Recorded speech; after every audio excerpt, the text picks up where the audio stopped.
For as celebrated as companions in BioWare games are, from a gameplay perspective, none of them have really mattered, at least on regular difficulties. Perhaps it's more essential on hard mode, but for the majority of players, there's no specific reason to optimize your squad.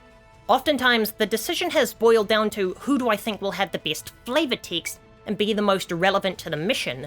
This is why you always have to get Liara first and then take her to Noveria, but for the most part it doesn't matter, and you can just take your favorites on every mission. This is certainly something I'm guilty of. For as long as I play BioWare games, I vow that Karth and Vega will never breathe fresh air and rot on the ship for eternity.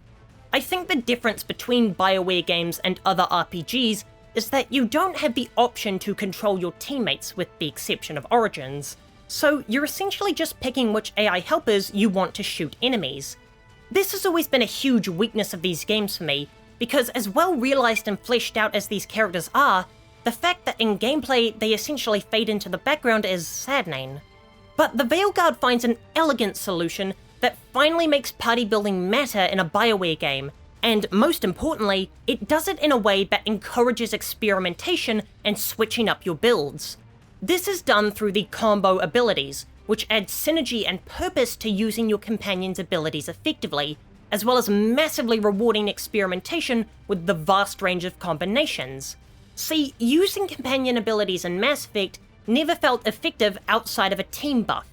This is because most of the time your companion isn't in camera, and you don't know where they are, so selecting a damaging move would usually result in an enemy that wasn't even on screen dying.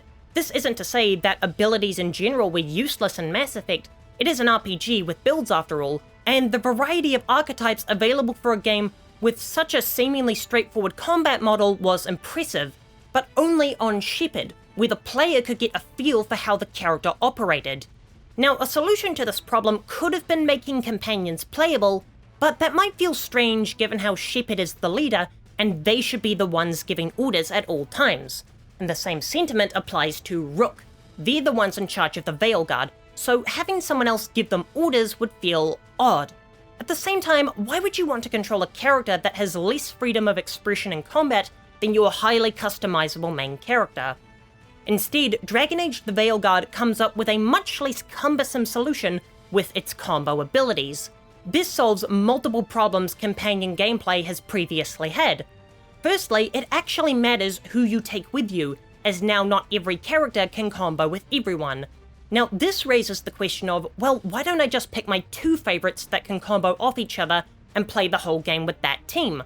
Well, something I initially found annoying about the Veilguard ended up answering that question for me. In the main story, there's a suspicious frequency of locked-in companions for certain quests.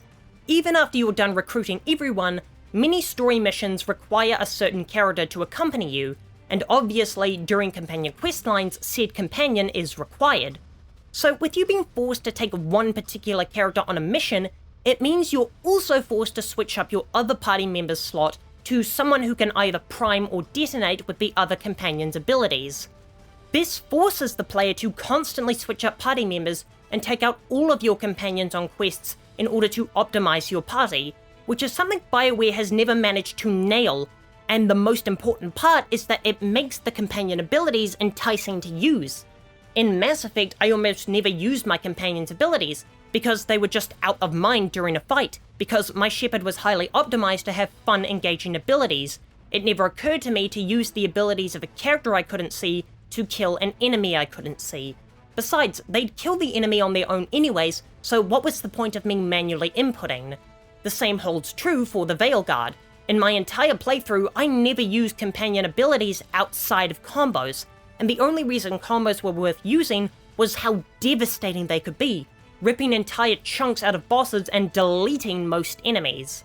As well as the visual spectacle that came with the vibrant explosion of magic from detonation, I was being rewarded through gameplay and abilities, which finally gave me incentive to mix and match my teams up, because some of these bosses must be an absolute slog if you're not using this system. But the most crucial part of this new system is how it rewards the player for mixing and matching teams.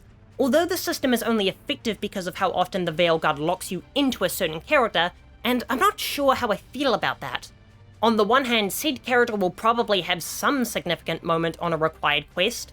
On the other hand, it does take away from the freedom of choice that's essential to an RPG. Overall, I'm positive on this system, which cements the Veilguard as maybe the best combat BioWare has ever had, although I am a sucker for Mass Effect 1's combat system, but this is certainly Dragon Age's best combat. I'll be back in 2 days. In the meantime, consider subscribing, and here's a video about how the Veilguard might be darker than you think.